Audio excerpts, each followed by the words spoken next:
எத்தனை சாட்சிகள் நான் கேட்குறேன். ஆனா நான் எத்தனை வருஷமா ஜெபம் பண்றேன். எனக்கு மட்டும் ஏன் இந்த அற்புதம் நடக்கவே மாட்டேங்குது?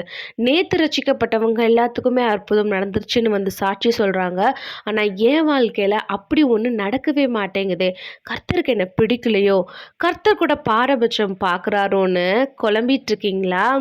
அப்படின்னா ஏசப்பா இந்த வீடியோ மூலியமா உங்ககிட்ட தான் பேசணும்னு நினைக்கிறாங்க. ஏன்னா நீங்க புலம்புறது அவருக்கு கஷ்டமா இருக்குங்க. பைபிள்ல ஒரு ஒரு காரியம் எடுத்துக்கலாம். நடந்த ஒரு விஷயம். யாயிர் அப்படிங்கிறவரு தன்னோட 12 வயசு பொண்ணு காய்ச்சல்னால ரொம்ப கஷ்டப்பட்டுட்டு இருக்கான்னு ஏசப்பாவை கூப்பிட்டு போய் அவளை குணப்படுத்துறதுக்காக வர சொல்லுவாரு. அப்படி போறப்ப தான் 12 வருஷமா இரத்தப்போக்குனால பாதிப்படைஞ்ச அந்த லேடி ஏசப்பாவோட வஸ்திரத்தோட ஒரு ஓரத்தை தொட்டு அவங்க சுகமாயிருவாங்க. அந்த இடத்துல ஏசப்பா அந்த பொண்ணுகிட்ட பேசிட்டு இருப்பாங்க. அந்த பொண்ணுகிட்டயும் அந்த க்ரௌட் கிட்டயும் அவளோட விசுவாசத்தை பத்தி பேசிட்டு இருப்பாரு. அந்த டைம்ல கொஞ்சம் டிலே ஆயிடும். அந்த டைம்ல இந்த யாயிர் அப்படிங்கிறவரோட சர்வன்ட்ஸ் வந்து உங்களுடைய பொண்ணு இறந்து போயிட்டாங்க. ஸோ நீங்க போதகரை டிஸ்டர்ப் பண்ணாதீங்க அப்படின்னு சொல்லுவாங்க.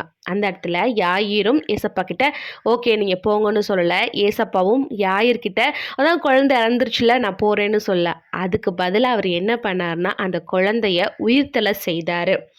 நம்மளுக்கு சில விஷயம் தோணுங்க. உங்களுக்கு ஓவர் நைட்ல மிராக்கிள் கிடைச்சிருச்சு அப்படின்னு. ஆனா அவங்க பட்ட கஷ்டம் நமக்கு தெரியாது. அது அவங்களுக்கும் ஏசப்பாக்கும் மட்டும்தான் தெரியும். ஒரு சிலருக்கு உடனே நடந்துடலாம். ஏன் உங்களுக்கே கூட உடனே சில மிராக்கிள்ஸ் நடந்திருக்கலாம். ஆனா சில விஷயங்களுக்கு நம்ம ரொம்ப ஜெபம் பண்ண வேண்டியது அவசியமா தாங்க இருக்குது.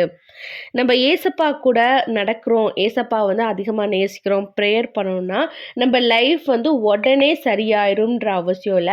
சில சமயம் நம்மளுக்கு ஒரு அற்புதம் நடக்க போதுன்னா நம்ம லைஃப்ல வந்து ஒரு மோசமான காரியங்கள் கூட நடக்கும். அந்த டைம்ல ஏன் நான் இன்னும் நம்பணும் ஏசப்பாவன்னு சொல்லி பயம் வந்து நம்மள கேட்கும். அந்த டைம்ல உங்க விசுவாசம் எப்படிப்பட்டதா இருக்கணும்னா, இப்ப என் வாழ்க்கையில என்ன நடக்குது? இத நான் எப்படி ஃபேஸ் பண்ண போறேன்னு எனக்கு தெரியல. ஆனா நான் விசுவாசிக்கிற ஏசப்பா உயிரோட இருக்காரு. அவர் என் சூழ்நிலைய மாற்ற வல்லவர் அப்படின்னு நீங்க விசுவாசமா இருந்தீங்கன்னா, யோபுக்கு நடந்த அதிசயம் உங்க வாழ்க்கையிலயும் நடக்கும். நீங்க விசுவாசத்தோட கர்த்தர் சமூகத்துல இடைவிடாம ஜெபம் பண்ணிக்கிட்டே இருங்க. நீங்க எதிர்பார்த்த அந்த மிராக்கிள் உங்க லைஃப்ல ரொம்ப சீக்கிரமா நடக்க போகுது. சாத்தான் உங்கள வஞ்சிக்க இடம் கொடுத்துறாதீங்க. ஆமென்.